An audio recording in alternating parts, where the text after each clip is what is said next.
my name is Shola Alioko, and welcome to another edition of Management Tips Series. I'm happy to share with you a leadership advice from another amazing leader in my corner. This person is none other than the amazing YF Sir Yemi Fashio from Rome. So as usual, I asked him a very simple question. What early leadership advice would you have given yourself if you had the chance to? And he simply replied with this. He said, leadership begins with self. Where self-leadership fails, then there's really nothing to talk about.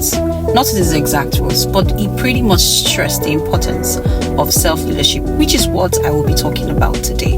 I remember a couple of years ago, a boss of mine helped me to understand the different levels of leadership, which of course begins with being able to lead yourself, lead teams, and then lead an organization. So if you cannot lead yourself, how do you want to lead others? So what exactly is self-leadership? I would like to explain it by speaking about a model that I developed in my coaching program, which is the KOGG model. The KOGG model speaks about the importance of knowing yourself, owning yourself, growing yourself, and gifting yourself. When it comes to knowing yourself, we're speaking about self-knowledge, understanding your strengths, your weaknesses, or areas of development, as some people would like to call it, or your values. So if anybody were to ask you, what are 5 things that are important to you and why, you need to be able to speak to it. It takes a lot of self-assessment to be able to do this. Understanding your personality type will actually help you to know what you're good at, what you're not good at, what you should stay away from, what you should avoid, helps you to know what your triggers are, and so many more. Self-awareness. If not, you would really struggle with leading anybody at all. Now, the second level, I like to call it the ownership level, meaning that you have acknowledged who you are. So you know your strengths and you know how to use it to your advantage. You also know your weaknesses in order to be able to work on them and know the things that you should avoid or not avoid. You know, it's very important that we take ownership of who we are. I remember there was a time that somebody asked me a question, what is your superpower? And I thought about it because I'd never thought about it before then. At the ownership level, it's also very important that you're able to manage yourself. You're able to manage all your strengths together. If there was a time I used to get a lot of feedback about my confidence level, right? Some would say that, oh, if you're not careful, you might appear rude. So you really need to know how to manage everything that you have so that you can work, to your own advantage. Whatever level, must learn to invest in your own personal development.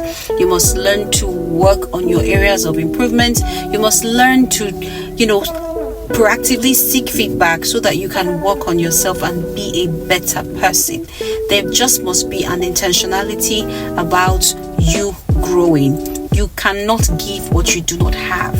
So if you need to, inspire others, you must inspire yourself. Last but not the least for me would be gifting yourself. This is very tricky because a lot of people deal with imposter syndromes and other stuff. But really, it's really about knowing the value that you carry and that awareness of it and being able to impact the life of somebody that is next to you. The beautiful thing about gifting yourself is this: you become better at your craft. The more you share, the more you try to impact other people, you become better at it. It's not about lying. It's not about telling people you're what you're not, but it's really about understanding that this is a strength that you have. These are the skills that you've acquired over the years. It just means that somebody is working with you and they are better than when they started with you. You're deliberate about helping them discover themselves too and become better people. Yes, you will deal with the challenges that come with leading people, but then because you understand yourself, you are able to lead people better. I know that somebody will be wondering, why is she doing this? The truth of the matter is, leadership, management, whatever you want to call it, is not easy. A lot of organizations will not prepare you for it. You could find yourself in a new role where you're leading 1-2 persons and you're just struggling. You need to learn it. If you need to learn it, please learn it. And I hope that you enjoyed today's edition of Management Tips series. I'm definitely coming back next week with another beautiful tip from another amazing leader in my corner. please make sure you engage, like, comment, and share this post. I'm sure somebody in your corner needs it as well. Thank you so much for watching. Bye for now.